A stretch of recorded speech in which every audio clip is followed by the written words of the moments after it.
ख़बरुनि जे सिलसिले खे अॻिते वधाईंदे अव्हांखे ॿुधायो त दादू में हथियारबंदनि जी फायरिंग में हिकु ॼणो मारिजी वियो। कोट जुम्मो लंजार में ज़मीन तां वापसि ईंदे हथियारबंदनि जी फायरिंग में ज़मींदार फैसल जतोई जो कमदार फतेह मोहम्मद लंजार मारिजी वियो। इतला मिलण ते पुलिस वाक़े वारे हंधि पहुची लाश सिविल अस्पताल दादू मुंतक़िल कयो।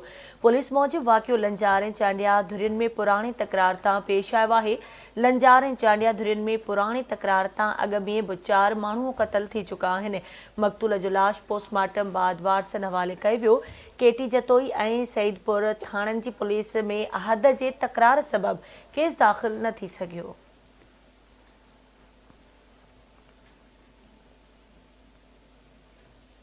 इते अव्हांखे ख़बर ॾियूं त गौसपुर में 10 ॾींहं अॻु क़तल थियल मीर ख़ान ऐं असद शेख वारे वाक़े ख़िलाफ़ वारसनि ऐं जमियत उलमा इस्लाम जे कारकुननि पारां एहतिजाज कयो वियो आहे। जमालुद्दीन औगाही, सोहेल अहमद शाह, सनाउल्लाह औगाही ऐं ॿियनि जी अॻवानी में पुलिस गर्दी ख़िलाफ़ इंडस हाईवे ते धरणो हणी रोड ब्लॉक करे छॾियो। रोड ब्लॉक थियण सबबि ईंदड़ वेंदड़ ट्रैफ़िक मुअतल थी वई। उन मौक़े ते एहतिजाज कंदड़नि जो चवणु आहे त SHO अहमद नवाज़ जखराणी असांजे ॿिन्हिनि पोरहितनि खे कूड़ो मुक़ाबिलो ॼणाए बेगुनाह क़तूल कयो आहे। हुननि चयो त जेसीं ताईं SHO अहमद नवाज़ जखराणी ऐं मुलवस पुलिस अहलकारनि मथां केस दाख़िल न थींदो असांजो धरणो जारी रहंदो।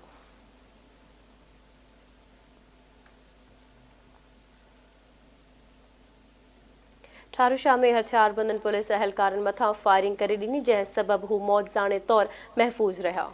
अची मस्जिद लिंक रोड पुलिस एहलकारनि शाहिद कल्होड़ो ऐं अजमल ख़ानज़ादा मथां हथियारबंदनि फायरिंग करे ॾिनी जंहिं नतीजे में हू मौज़ानी तौर ते बची विया।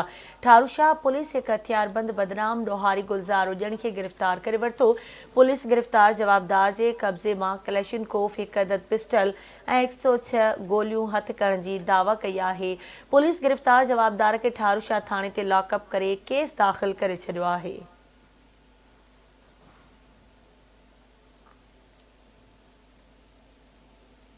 कुंभ भरिसां ट्रक ऐं डंपर में टक्कर थियण सबबि हिकु ॼणो फौत ऐं ॿियो ज़ख़्मी थी पियो। जसकाणी स्टापर ट्रक ऐं डंपर में टक्कर थी पियो जंहिं जे नतीजे में लाड़काणो वासी नादिर अली खोसो फौत थी वियो ऐं मीर हसन ख़्वारो ज़ख़्मी थी पियो। फौती जो लाश ज़रूरी कार्रवाई बाद वारसनि हवाले कयो वियो। आख़िरी इतलाह ताईं केस दाख़िल न थी सघियो। पुलिस गाॾियूं तहवील में वठी छॾियूं। डंपर जो ड्राइवर फ़रार थी वियो।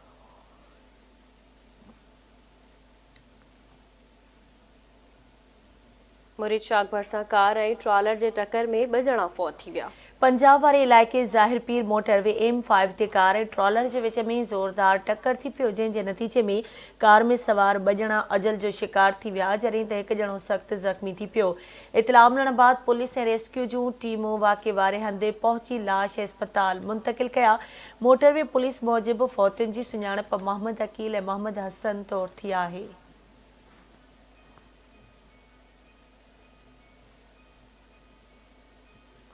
हुमायूं शरीफ वेझो 2 ट्रकुनि में टक्कर जे नतीजे में नौजवान सख़्तु ज़ख़्मी थी पियो। पुलिस पारां ट्रक खे रोकण जी कोशिश दौरान 2 ट्रकूं पाड़ में टकराइजी वयूं।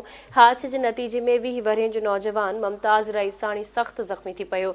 ज़ख़्मी थियल नौजवान खे इलाज लाइ अस्पताल मुंतक़िल कयो वियो जिथे खेसि बे इमदाद फ़राहम कई वई।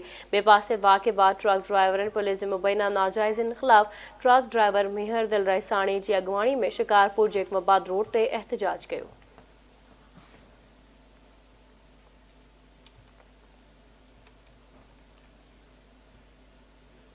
सरहद में नौकरी जे बहाने घुराए हिकु ॼणे खे अगवा कयो वियो।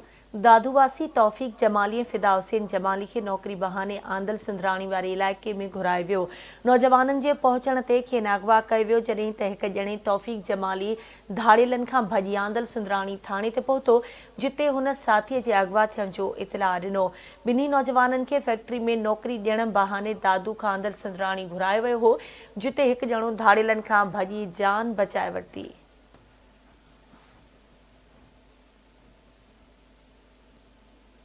उमरकोट में अदालती हुक्म ते पुलिस छापो हणी नाहक बांदी बणायल 62 हारियुनि खे बाज़ियाब कराए वरितो। दरमू कॉलेज ॾिनल दरख़्वास्त ते पिथोरो पुलिस बचाबंद भरिसां छापो हणी नाहक बांदी बणायल 62 हारियुनि खे बाज़ियाब कराए वरितो। बाज़ियाब करायलनि खे पिथोरो पुलिस उमरकोट जी अदालत में पेश कयो। बाज़ियाब थियलनि में चंदर कोहली, वलजी कोहली, रामू कोहली, तारी लीरा कोहली ऐं ॿिया शामिल आहिनि। दरख़्वास्त गुज़ार जो चवणो हो त ज़मींदार नूर मोहम्मद मंगरियो हारियुनि खां जबरी पोरियो कराईंदो हो। अदालत बाज़ियाब बाज़ियाब करायल हारिन खे पंहिंजी मर्ज़ी मूजिब ज़िंदगी गुज़ारण जी इजाज़त ॾेई छॾी।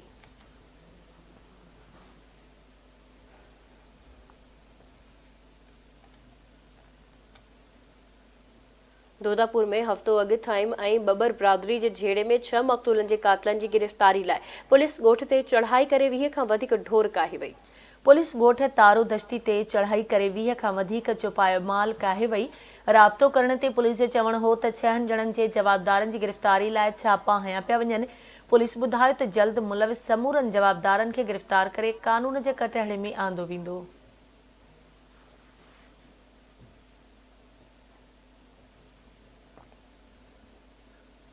थरड़ी मोहब्बत में चोरियुनि ते ज़ाब्तो न अची सघियो। चोर हिक घर मां लखें रुपयनि जी चोरी करे विया। सुमरा मौला वासी सब इंस्पेक्टर परवेज़ भट्टी जे घर मां ॼातल चोर दाख़िल थी 25 लखनि खां वधीक चोरी करे फरार थी विया। उन मौके ते मीडिया सां ॻाल्हाईंदे परवेज़ भट्टी चयो त मां 2 ॾींहं अॻु पंहिंजे अज़ीज़नि जी शादी ते घर खां ॿाहिरि फैमिली समेत वियल हुयसि। वापसि आयासीं त घर मां मुंहिंजी न्याणीअ जे ॾाज ऐं मुंहिंजी घरवारी जे 8 तोला सोन चोरी करे विया। हुन चयो त चोर 8 लख रोक रक़म ऐं घरेलू सामान ॿुहारे विया। संदन चवणु आहे त अहिड़ो इतला थरड़ी पुलिस खे ॾिनो आहे पर 2 ॾींहं गुज़री विया आहिनि पर पुलिस जाइ वारदात ते न पहुती आहे।